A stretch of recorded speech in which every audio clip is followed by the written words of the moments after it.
Today, I am talking with Greg Kalmbacher, who is embarked upon a very challenging and interesting linguistic task to learn a very small, hitherto undocumented Indonesian language so that he can translate the Bible into it. So that's an incredibly difficult task and an incredibly long-term commitment. That's really admirable and inspirational. I mean, you don't get anything personally out of doing this. You're doing this for others, and it's something it's going to take you forever to do. Can you tell us about it? What is the language? Where are the people? Where do they live? How long have you been at it? Tell us about this project of yours. The name of the language is Mpur, and that's spelled M-P-U-R. It's a tonal language in the Bird's Head of West Papua, Indonesia. And I should explain that West Papua is in the western part of the island of New Guinea, which is just north of Australia. The eastern half of that island is Papua New Guinea, an independent nation. And the western half belongs to the whole nation of Indonesia, which is islands that spread further to the west. Mm-hmm. Anyway, the Bird's Head is the westernmost portion of the area, and that's where the Mpur language is located. It's also been called the K-Bar language, the Amberbakan language, and I think there's one or two other names that were used in the past. But when my wife and I first started working there, we came to realize that the people themselves refer to their own language as Mpur, mm-hmm. M-P-U-R. So you call it the Mpur language. So the Mpur language. Yeah. And how many people speak this language? Somewhere between 5,000 and 7,000 people. I don't have an exact number. And what? I think that New Guinea is supposed to be the most linguistically diverse place on the planet. I mean, you go and it's a heavy jungle area, right? Yeah. So you go through the jungle and you come to one village, and then you'll come to another village, and they'll speak a totally unrelated language. Is that the case? That's right. It's a very, very much jungle, tropical rainforest, and very mountainous mm-hmm. areas. So you've got mountains and valleys that are dividing one group from another, mm-hmm. separating one group from another. There is something like 270 languages spoken in that part of the island, on the western half of the island. Papua New Guinea has something like 700 languages mm-hmm. on the eastern half of the island. Right. So altogether, that's about 1,000 languages on that island. Yeah, I think that's what I've heard. 1,000 different languages, and they belong to all different language families and everything like that. Right, right, and often very unrelated, like not even closely related from one to the next. Mm-hmm. Okay, so how did you get there from Bemidji, Minnesota? We've got the curtains drawn. You can't see the snow falling behind us right now. From Bemidji, Minnesota to New Guinea. How did that happen? Were you doing some sort of other kind of work there, and you became aware of this need, or were you sent there? Well, how did this come about? Well, actually, Bemidji for me came into the picture much later than when I got involved with the Bible translation work and linguistic work. I'm originally from New Jersey, and I went to college in Michigan, and then I was in graduate school for a while in Cincinnati, Ohio. And while I was there, I was really finding out that research in chemistry was not my thing. I wasn't really very good at it. I could learn chemistry, mm-hmm. and I probably could have taught it, but as far as doing research, it just wasn't my thing. And so I reached a point where I really had no direction in life and was wondering what to do next. And I started learning about the work of Bible translation through some literature I had. And I was fascinated by it because I'd never heard of this work before. Obviously, I knew that the Bible had been translated from the original Greek and Hebrew, but mm-hmm. as far as modern day work and translation, I knew nothing about it.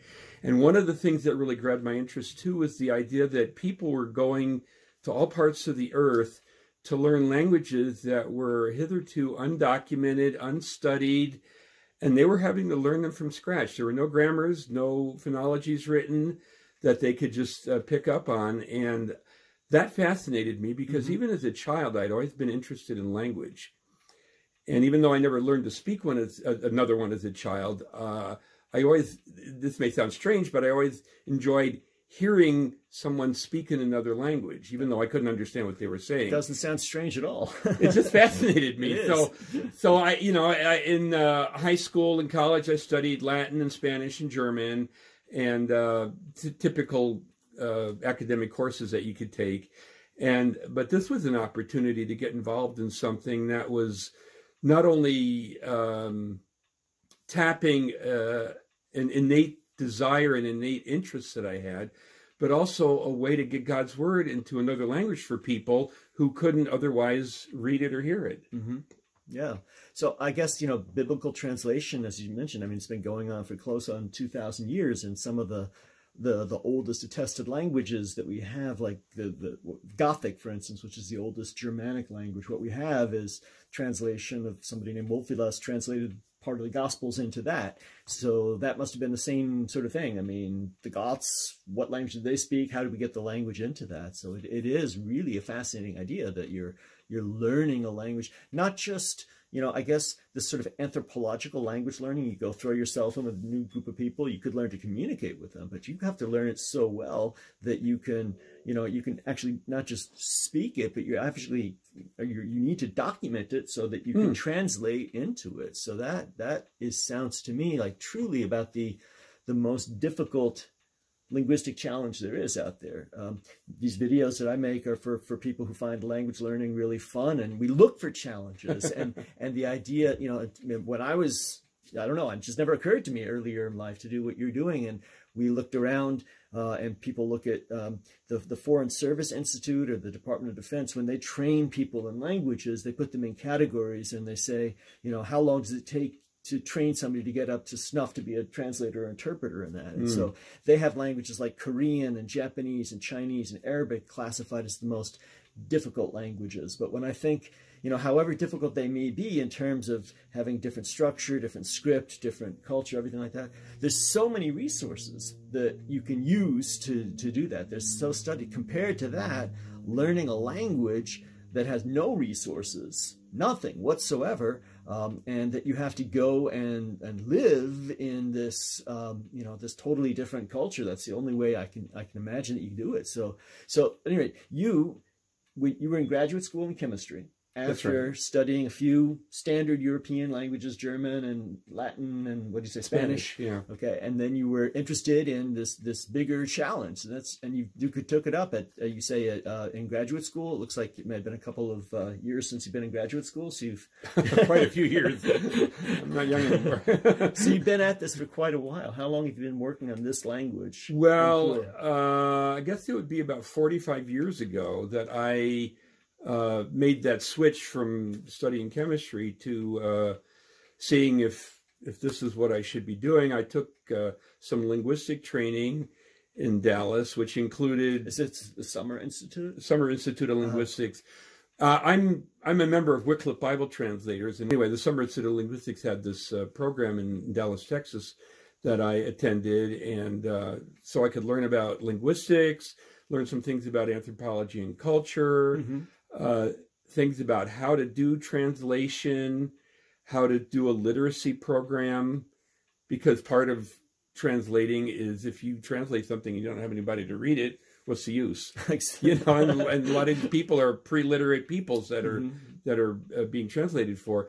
And also learning how to learn a language from scratch. We didn't just go in not knowing what to do. We were given tools to do that, and including like being able to learning how to write things down phonetically until you could figure out what is the phonology of this language and what is the best way to write that orthographically. So So yeah, I mean, I don't know how much of you can summarize, but I think that would be really interesting to the people that are going to end up listening to this. I mean, what are some of the main tools that you would use to do that? So you go in and you listen, and what are you listening for? You're listening to try to hear, oh, that sounds like it could be a noun, or you're listening for, what are you listening for? How does it work? What do you do? Well, you just sit with people, and we did have the use of the national language Indonesian, so we could use that some, although in many ways when you're starting out, it's better not to rely on a second language if you can just stick to the one that you're focusing on. But you watch what people are doing and ask somebody, tell me about that. Mm-hmm. And then you start writing things down phonetically, or you perform actions yourself and try to get people to say something about what you did, Mm-hmm. so that you can start to pin actions and objects with actual words. Mm-hmm. And you can worry about grammatical and semantic classifications later. Right now, you're just trying to get data down on paper that you can start to get some meaning for. And I forget what the particular technique was called, but there was a way of analyzing things where you'd look for like different utterances, what was the same and what was the different about the two utterances, and then what was the same or what was different about the situations that they were describing or telling about, so that you could start to hone in on particular morphemes and what they mean and how they're used. Right. So anyway, you got this training at the Summer Institute in Texas, working with the Wycliffe Bible Translation Organization, and they said, what? There's this Ipuwer language that nobody's done yet. You want it? Or, I mean, how did they assigned you it? How did I get connected to Indonesia and then to that language? Right. Well, I first got interested in Indonesia because there was a young woman at the training institute that I was at who had just come back from Indonesia after spending 4 years there with a partner from Japan. And she and I developed a friendship, and she just was telling me all about what she and her partner and others in Indonesia were doing. So that sparked my interest. And then after she left, there were others that came to that training center that I also heard more about, more about Indonesia. So I eventually just asked Wycliffe for an assignment to Indonesia and was eventually granted that. Now, that young lady that initially sparked my interest, she ended up becoming my wife. I see. Not right away. She went back to Indonesia and continued her work, but we kept up a correspondence. And when I finally got to Indonesia about 3 years later, we picked up on our friendship and ended up getting married the following year. So you might say, what was my motive? But I think it was not just chasing a girl down, you know. Right. So this was about 45 years ago. You've been at this one project, I mean, I find that so amazingly inspirational for the kind of people that I make videos for. I mean, we're trying to motivate people to get started on a project that's for their own benefit, you know, and and it's really hard to get, started on a relatively short-term project that you're doing for yourself. But you've been working on one project for 45 years. Well, not quite 45. 45 was when I first started getting some training. But wow. When I was first in Indonesia, I had to study Indonesian, the national language, just to be able to function and operate in the society there. And then after Carol and I married, there were some things that she still needed to finish up in the project that she'd been involved with. So really there were a couple of years there where we were kind of in between, and she was finishing things up. And then back, I think it was in 83 or 83 when we went back to Indonesia after a break in the United States, was when we pursued starting the work in the Ipuwer area. We had made a visit there a year previous to that because we had been encouraged by another missionary that this group really needs somebody, but our mission doesn't really have anybody to put in there. Would you consider studying their language and working on translation there? So we visited there and saw the need and decided to do that. And that was the Ipuwer language up in the mountains of the Bird's Head. So over the past 4 decades, how much time have you spent living there?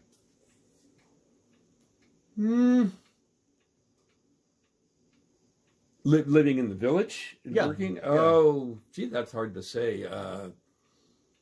50% maybe. So you spent about 20 years living with is it fair to call them a tribe? I mean, what in terms of anthropology, what sort of are they a hunting gathering society? Are they a farming society? They're a gardening society. I mean, they do hunt too, but they garden quite a bit. Okay. Quite a bit. Yeah. Okay, and obviously they don't have any and electricity. I think tribe is a good way to describe them. I mean, they refer to themselves as a suku, which is the Indonesian word for tribe. So okay, yeah. Is there electricity or anything there? Now there is. There wasn't in those days. You were there. So yeah. You've spent half your life then, 20 years, living in something like that. Yeah. Tribal, mountainous New Guinea conditions. Amazing. And now you're in the snowy woods of northern Minnesota with me. Well, I can remember our first long stay there. We had a baby girl. She wasn't a year old yet. No, I guess she was a year old. Yeah, anyway. And we had no electricity. And I can just remember sitting on the floor of the kitchen at night in the dark with a little kerosene lantern washing dishes that I could barely see in the dark.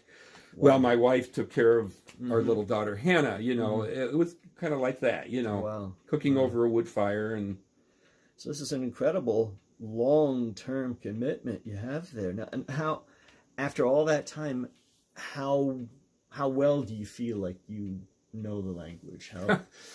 Well, that varies from day to day. There are days where I think, oh, I'm doing pretty good. I'm hearing what people say and, you know, expressing myself okay. And then there's other days that I still feel like I'm a baby learning the language. You know, because and part of that has to do with if you get into an area of semantics that I haven't necessarily studied, like I'll just pick an example, let's say hunting, and I don't know all the words for hunting. Well, then I can be lost. Right.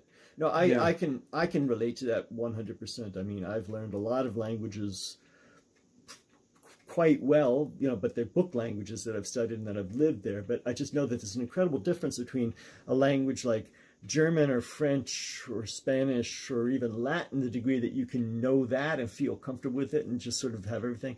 Whereas I've also spent about 9 years each living immersed in Korean and Arabic, and I'm quite good at those. In some senses, some days I'm fluent, but the other times it's just like, what's going on? I mean, it's like it's a different world there, and I can only imagine, you know, given the different culture and the context in life. Another thing is within this language, and this is true not just of this language but others over there. There are different dialects and different variations from one end of the valley to the other, or from the valley and the similar people on the coast, and. Particularly if I get somebody from one of the eastern villages that comes out, they tend to speak the language faster, and I can just end up lost just because of that difference. So okay, so after all this time, have you obviously? So what are the stages in getting to translate? Are you trying to translate the whole Bible, the Gospels? The New Testament? What's the goal? Well, our original goal had been to translate the whole New Testament. And then my wife also wanted to translate the book of Genesis, which is the book of beginnings in the Bible. Felt that that was really a good foundation for everything else in the Bible. And I agree it was. So she got that done. That was a long job. And then in the New Testament, so far, Mark and part of the book of Acts and 1 and 2 Thessalonians and Titus are completely done. And I'm working on the rest of Acts, and I've more recently worked on Philemon, James, and Jude. And I'm working on the Gospel of Matthew right now. And then we also have some rough drafts of the other Gospels, and I think the book of Romans that our former language helper did. He passed away 5.5 years ago, but that he had written out by hand. So that's what we have done so far. I'm getting older. I don't know that I'm going to get the whole New Testament done, but I'll get done what I can. Right. So. Yeah. You mentioned you had another partner who was working on it. He passed away about 5 years ago, and your wife passed away fairly recently. My wife passed away 3 years ago from ovarian cancer. Sorry. But the poor man who was our main helper for about 11 years, he was older than either of us, and he passed away almost 6 years ago.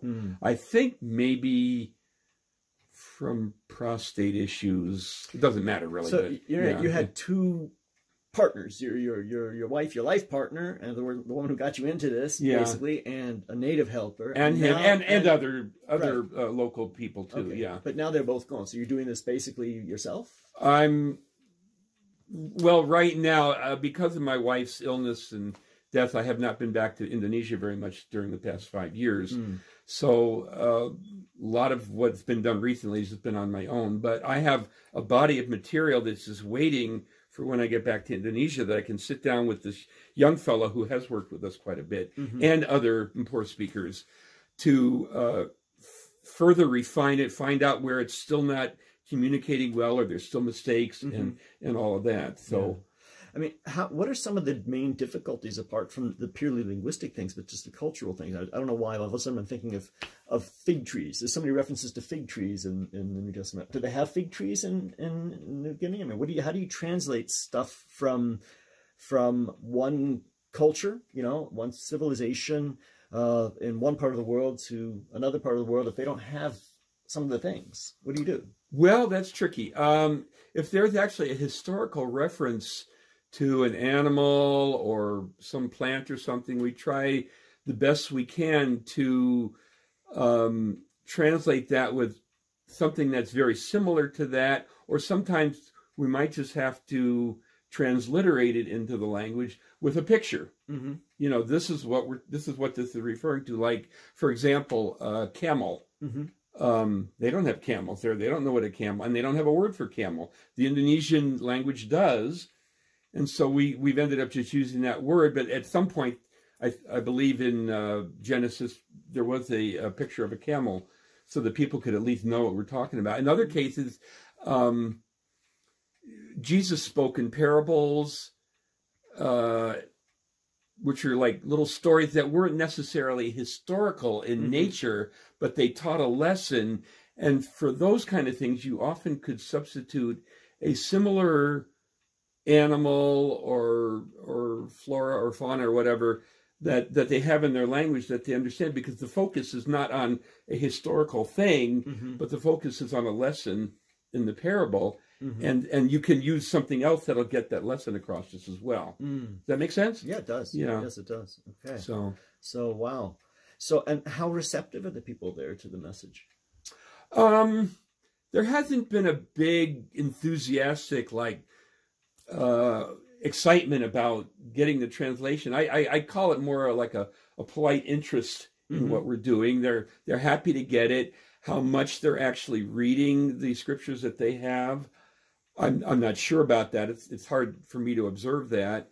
They haven't tended to switch over to using those in the Mpur worship services that they have there, which has been a bit disappointing. But I understand that it's difficult to make that transition for them too. But one thing that has been popular, some years ago, we got onto these little devices. These are made by an organization called Mega Voice, and they're called storytellers.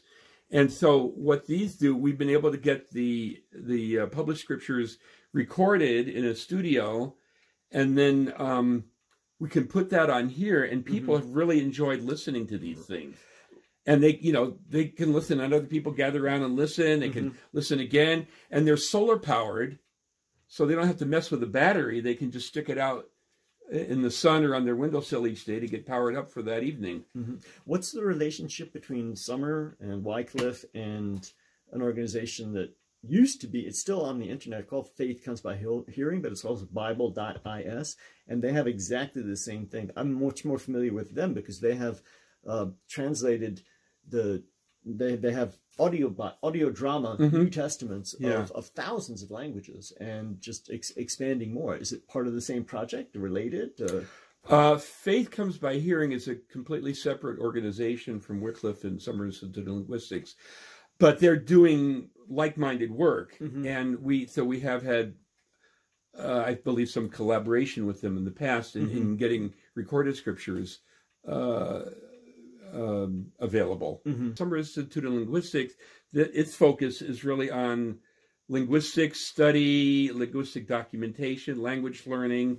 Whereas Wycliffe, its focus is on more Bible translation and also relating to the constituency in home countries, and not just the United States, but many countries in home countries that send people out to do this work.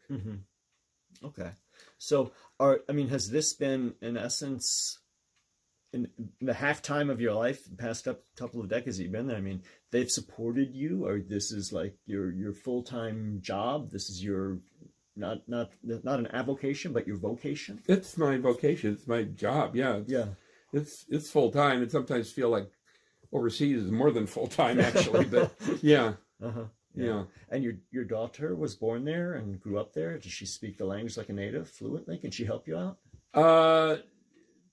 3 of my kids were born there, and they grew up learning Indonesian and learning some of the village language. I never actually heard them use the village language. I think they understood more.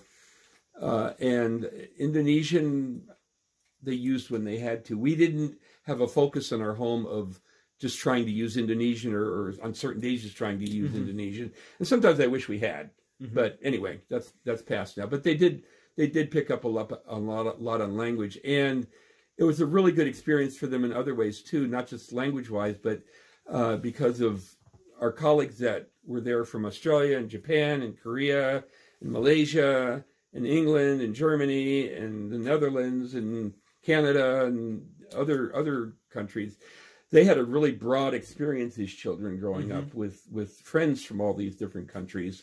And I think that has been really good for them. I can imagine. In their years as an adult, as adults now. Yeah. And this was in the jungles of New Guinea. I gave my kids an international growing up, but this was in big cities like Dubai and Singapore. So that's just amazing. Well, we spent time in the city too. We had to buy supplies, and we attended workshops and conferences and things related to the work. So, yeah.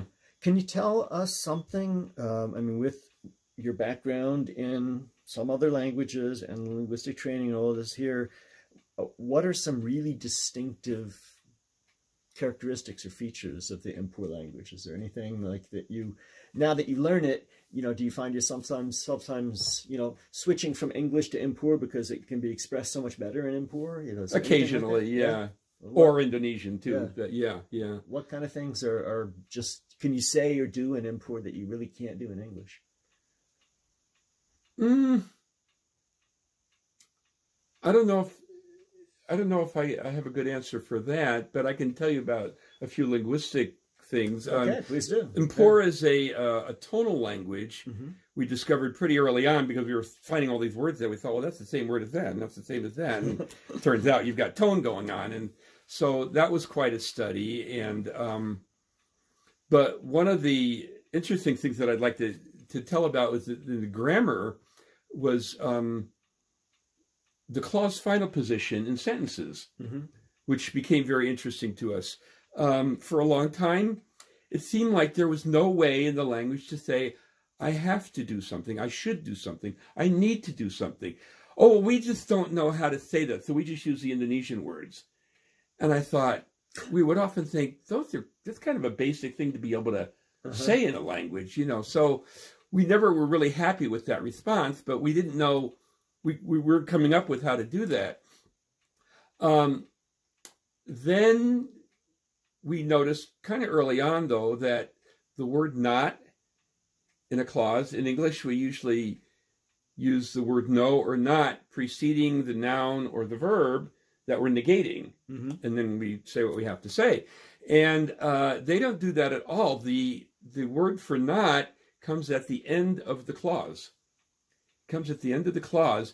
And that got rather tricky, making sure that if you had a long sentence, did it come at the end of the sentence or just at the end of the clause? And could you have intervening prepositional phrases or relative clauses? Or what if you had a subordinate clause? Maybe that'd be better to put it after. So that became a study. And we began to realize that slot, that position in the clause was important, not just for the word not, but for a whole bunch of other adverbs too.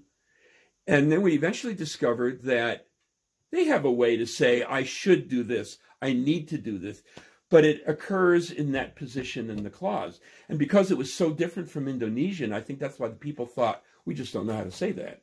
Hmm. They didn't connect the two because of the grammatic dissimilarity that there was. Fascinating. So, Wow. so then we started studying that more and finding, well, what else can occur there? Mm-hmm. You know, like, for example, we might say, let him eat his food. Well, in Impaur, you would say, he eats his food, let him. That's how you would have to say it in order for it to make sense. Hmm. Or Wow. let him go. He goes, let him. Mm-hmm.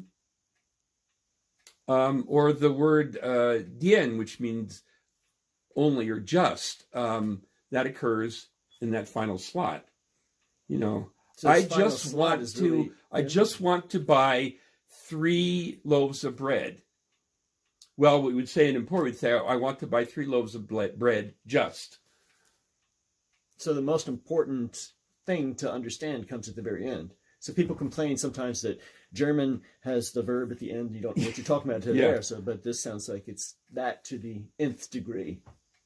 Yeah, I mean, it's not necessarily the most important thing in the clause or sentence, but it certainly is an important slot. Mm-hmm. And it's important to, if you want to express yourself properly in Impaur, that's what you have to do. Mm-hmm. So, yeah, I was just looking it up before you came here. I've got a list of at least 15 different, I'll call them adverbs that have to occur in that position in order to be used properly. Wow. So how much of the grammar have you written down? Have you published a grammar of this? I mean, like this, Well, you publish it, and some of the people who's looking for it, so the people that my- have you written up a big grammar book and a dictionary, and have you My made your own wife reference work? has made extensive grammar notes. I've just got pages and pages of stuff. It never actually got published. It needs to be tightened up, polished up, maybe added to for publication. But so that's what we've done. Mm-hmm. And how about dictionary? And a dictionary, that's been since day one almost. We've been doing that. I've got 3,800 entries in a dictionary now with multiple senses for many of those things. And that's an ongoing thing. I don't know if it ever ends really, but Wow. yeah. Wow. Huh. And then I did a phonology paper early on to describe the sound system. Are there any sounds in Impaur that just absolutely are not used in English? Not really. There was a vowel that kind of puzzled me for a while, but I finally figured that out. It was just sort of a variant on a low back vowel. And so that kind of took care of it. And there's nothing really exotic or unusual about the sound system. There's 4 voiceless stops, P, T, Ch, and K. And the Ch is actually an affricate, but I classify it with the stops because there's no other affricates. And then there's 2 voiced stops and 2 fricatives and 2 nasals and then Y and W. So it's just kind of a run-of-the-mill simple consonant system. And then A, E, I, O, and U for the vowels. And then there's phonetic variants of those according to where they occur, but that's what we just determined. And how many tones are there? I call it 5 tones. 5 tones. Yeah. Uh-huh. So Oh, wow. it's just an interesting side note, if you don't mind. There is a language in a different part of Papua, the Ia language. And that, I think, still holds the record for the most tones. They analyze that as having 8 phonemic tones. And I don't think they've changed from that in all these years. Yeah. So correct me if I'm wrong, but I think that holds the record. As far as I know, I think Cantonese has 6. I didn't think that was the most, but I hadn't heard about more than that. So 8 sounds like quite a lot. 8 tones. Yeah. So how would you categorize this Impaur language? What language family does it belong to? It's an isolate, actually. It's an isolate. It's a non-Austronesian language in what's called the West Papuan Phylum, which I understand is that's where it is in West Papua. But it's not really related to any of the surrounding languages. The Soap language, the Hatam language, Maya, Abun are all quite different, and they're neighboring. So, so literally, you're in one village. There's jungle around you. Over in the next village, it's not just a different language; it's a different language family. It's an unrelated language. Yeah, and the Impaur area, it's located in the mountains of West Papua. There's a long, broad valley up in the mountains with about, I don't know, 15, 18, 20 villages that speak pretty much the same language with variations. And then if you go over the mountains to the coast, there's a variant of the language that's spoken by 15 or 20 villages there as well. So it's an isolated language that has 5,000, 7,000 speakers. Something like and that, how many different dialects? 3 main dialects. 3 main dialects. Yeah. Wow. So when you say you lived in a village in a hut with on the kerosene lamp and this, you were living in a community of how many people? At one time it was about 300 people. 300 people. Yeah, it was a larger village. 300 is a large village. Yeah. Wow. Huh. So you've got several portions of the New Testament, but it doesn't sound, I don't know, why this book right before that book? Why not start with go systematically through it? What makes you pull to say, okay, we're going to do this epistle or this part of this gospel? What makes you choose what to do? Well, I was advised by a consultant. I had done some portions from Luke and Matthew, and I was advised by a consultant to kind of put that aside and start with Mark. It's a little bit easier for beginning translation. It's shorter than the other Gospels. And Mark has a lot of parallel passages with both Luke and Matthew. So when it comes to doing Luke and Matthew, you pull on your Mark. You can pull on the work that's in Mark. So that's what I did. I just following the consultant's advice, and that went well. Good. Did you have any? So you had a pile of stuff. Did you have anything like chart or map or anything you wanted to would be interested to look at? Oh, I could get my map of Indonesia. Would you like to see something like that, or? I don't know. I just wondered if you had any pictures or anything that would like. I don't mean to put you on the spot. I thought I saw you with a pile of stuff. I thought you maybe. Yeah, well, these are just some of the publications down here. Oh, so what are those? Let's see those. Well, this is. These are 2 health books that we did. Yusufa Aoud Kutub Bawantiek Mamuk AIDS and Bafajap Terpen de Fatia Bawantiek Iu. This one is about the HIV/AIDS epidemic and virus, because we wanted the people to be knowledgeable about that. And this was about bird flu, which was a big thing, I don't know, 15 years ago. It was quite a bird flu, I think epidemic's the right word, in different parts of the world. And so we wanted people, again, to know about that. And then recently, about a year and a half ago, I don't have a copy of it, but I was able to work remotely with a friend over there on a brochure having to do with COVID and coronavirus. And there was a group in Papua that was trying to get that translated into as many languages as possible so that the villagers could be warned of what was happening and take precautions. So we got that done. And actually that, in this day and age, that was actually being prepared for use on smartphones. So it could be distributed that way and looked at that way. So this is what the language looks like when it's written out.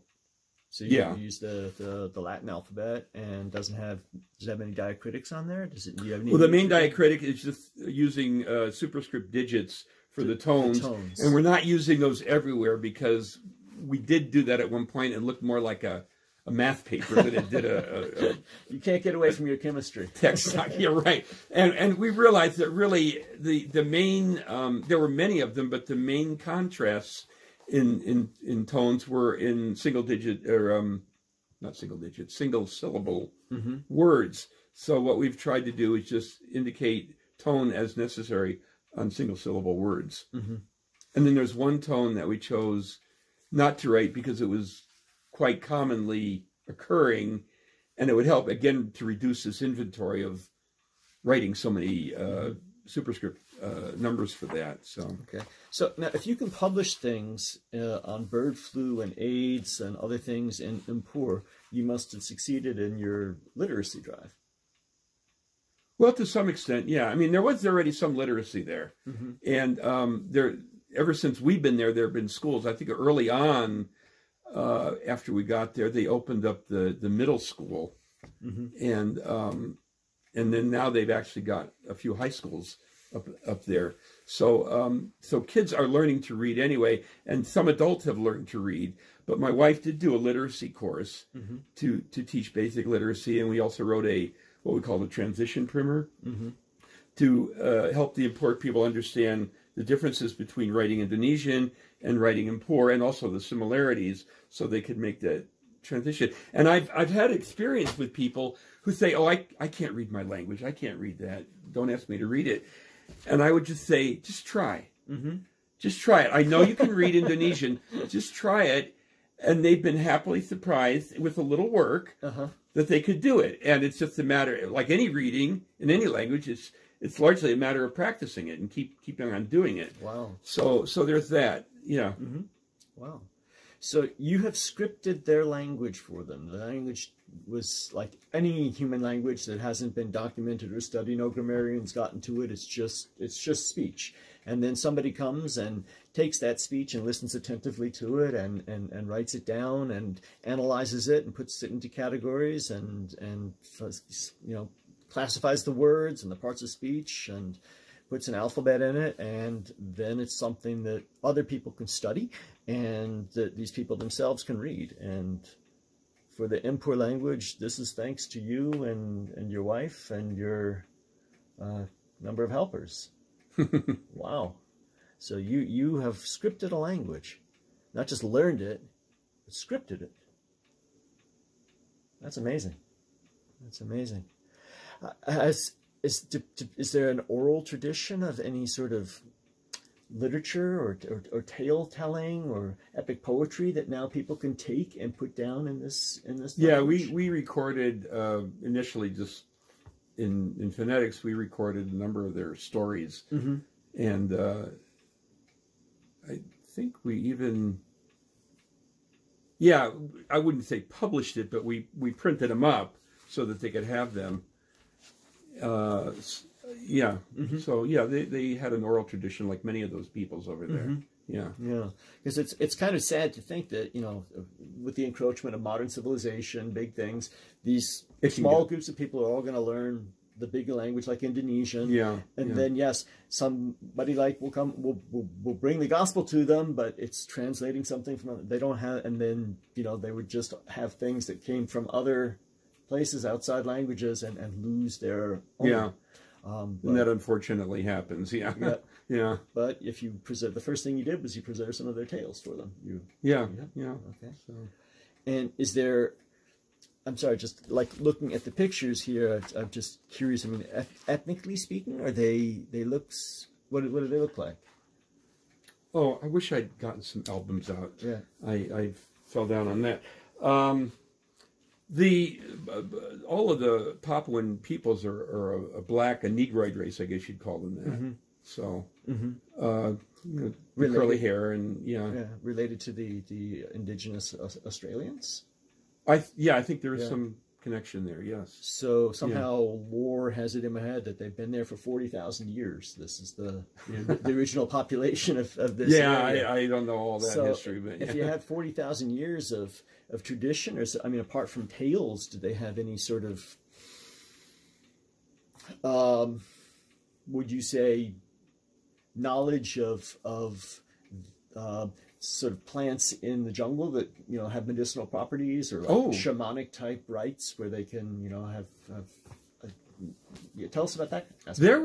There were several things that they knew about that had what seemed to be medicinal properties. That my wife was a nurse, so she of course was very interested in learning about those things, and then she was able to learn about some other things that they didn't know about. And so a number of times when people would come to her with an ailment, she would say, well, you know, you have this weed or whatever growing in your yard, and if you use it this way, it could help with what you're having a complaint about. So yeah, there was a number of things.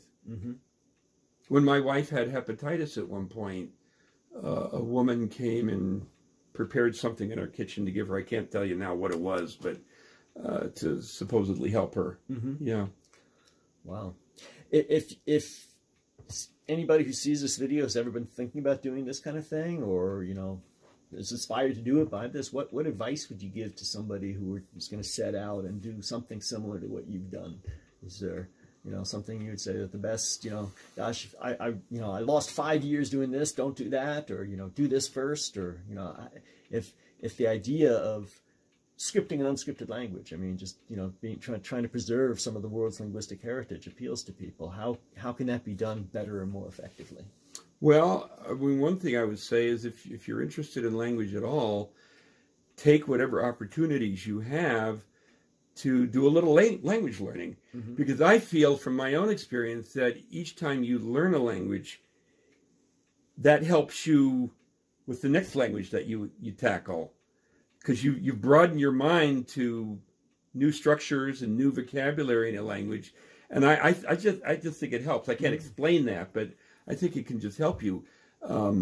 You probably had a lot of experience with that. You're preaching to the choir there, yeah. Yeah. So, and then also, I mean, if you wanted to get involved with Wycliffe Bible Translators, you could write to them and ask for more information about how you could get involved either in getting the linguistic and translation training, or if you're interested but you're not sure that you'd really be cut out as a linguist or translator, there are many support roles that need to be filled too, mm-hmm. to enable linguists and translators to do what they do, and Wycliffe could really fill you in on that.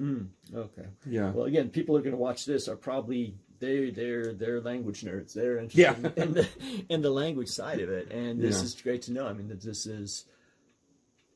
I mean, you need a calling, you need a vocation, you need faith, you need the belief to have this. But if you have that, this can be a job. This can be your life. This can be your career. You could, you know. And it sounds like you were not just sort of randomly assigned this language, but you had a fair amount of choice in it, right? Yeah. Both in going to Indonesia and then within Indonesia, Mm-hmm. So one thing I've never really, I think it comes out of the Summer Institute, the ethnologue. Oh yeah. You know, I don't know how they give like an exact number. I forget. I don't know what it is. But it's like 7,352 or 9,438. I mean, they've got it like pinned down how many languages they say there are. But I mean, how can they know that if the situation is as you describe? I mean, we go over the hill and there's another village, and you know, we didn't find that in the jungles of Brazil, and you know, this area.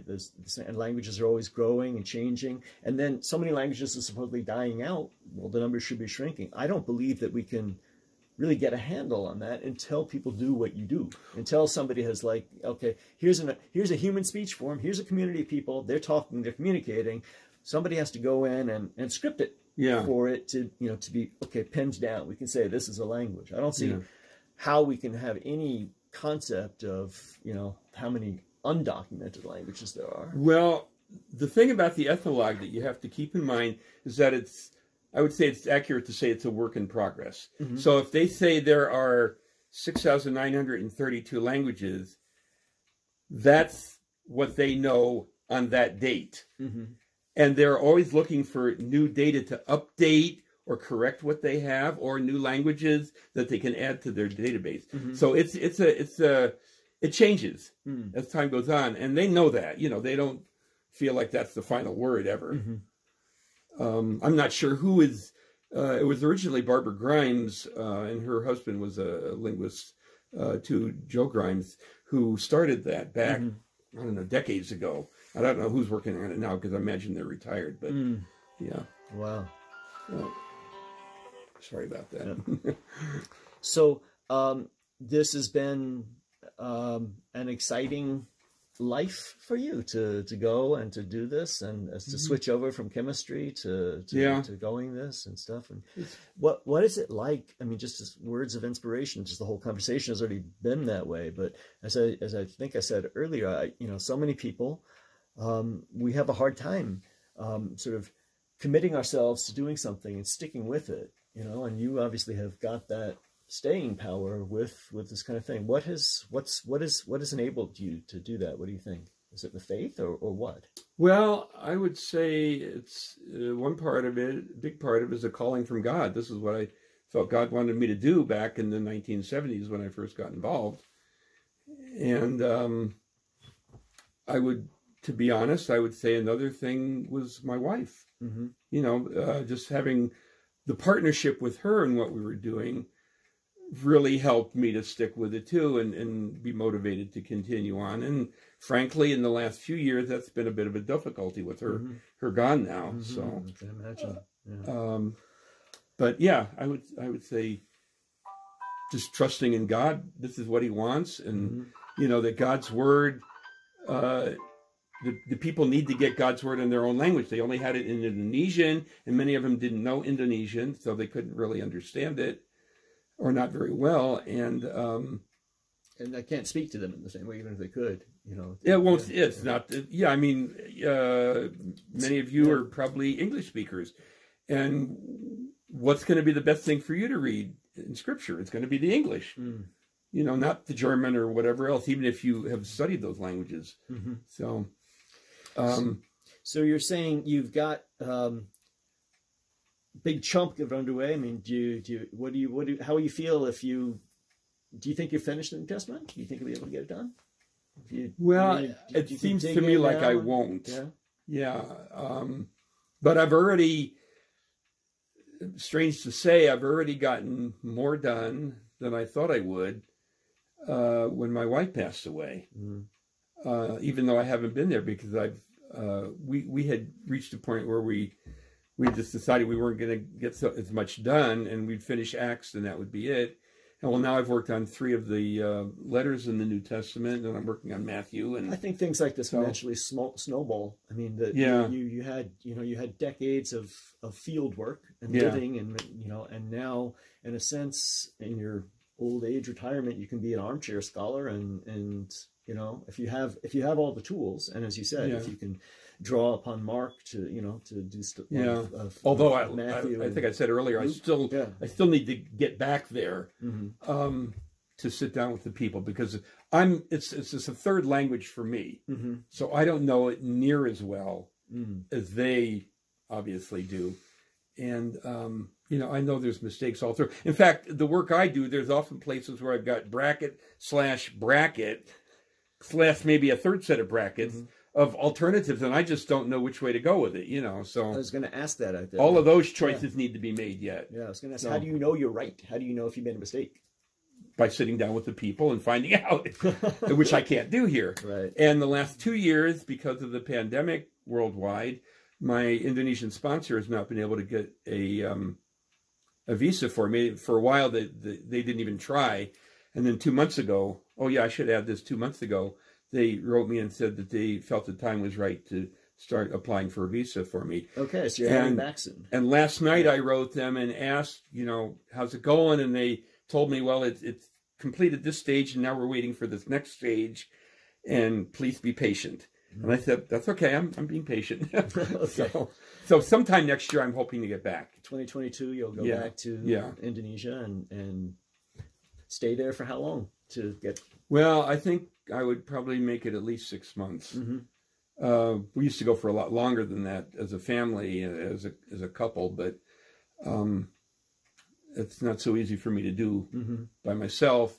And I've got a lot of grandkids and kids, and I need to be present for them here in the States. Right. So I can't be there too long. But to go for too short of a time is not really practical either. Because of the distance. It takes 2.5 days just to get to Papua from here, just to travel alone. And it could be longer if, when I get to Jakarta, I'm told I have to quarantine for X number of days, which is what I've heard recently. So, so with that kind of timing in the travel, you got to plan to be there for. Also, there's jet lag. You're going. Let's see, from here it's about a 13 or 14 hour change in time zones, and that really knocks you out. Long trip plus the jet lag, you're just dead when you get there. Right. Well, Greg, I can't tell you how much I admire what you have done and what you're still doing.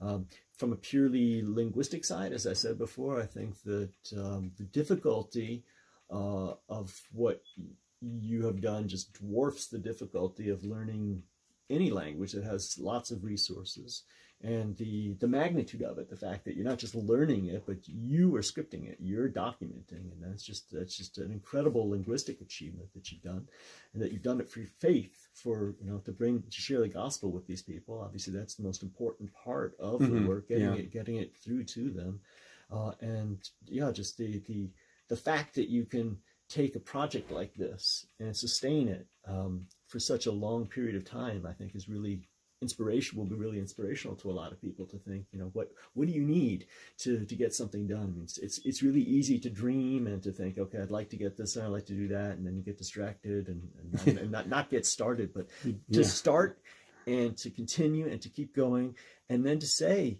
well, I hope I get the whole thing done, but if I don't, I'll get as much as I can, and to be okay with that. That's really admirable. I can't tell you how much I appreciate your talking about this with me and sharing this with my audience of people out there who we call ourselves people with polyitis. We like to learn lots of languages, poly.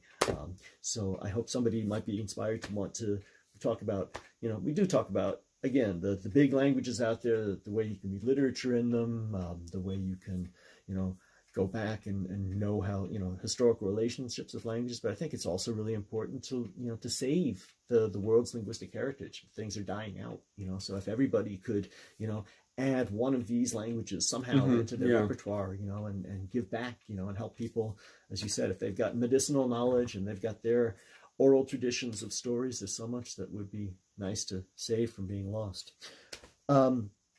We've gone on for a long time, but is there anything that, when you thought, oh, sure, I'll talk to your people about this, that you thought I'd like to say that I didn't get a chance to say?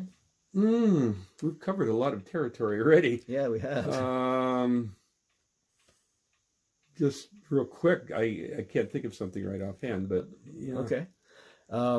I know this puts people on the spot when you ask them to say something, but how could we say, how would you say goodbye in Poor? How would you end up a situation like this, saying thank you and goodbye and and God bless you, or things like that? Just some simple phrases like that. Well, the simplest leave taking is dosire or minyae, and it just means tomorrow with a question mark at the end. Yeah, yeah. Well, I see you tomorrow. I don't know. Yeah. They don't tend to, like we say good morning, good afternoon. They don't tend to say that, except that it's been translated into their language, so sometimes they do. But oftentimes a greeting is just, where have you come from, or where have you been, or where are you going, So. Okay. And God bless you. Bapaka afro bard mafunanan. Whoa, that's long. Say that again. Bapaka afro bard mafunanan. Bapaka afubar mufunganan. Afubar mafunanan. Afubar mafunanan. Yeah, it's just wishing that the Great One will do good things for you. Okay. Yeah. All right. I think that's a good note to end on. Thank you so much, Greg. I really appreciate this. Thank you. Okay. Thank you. Yeah.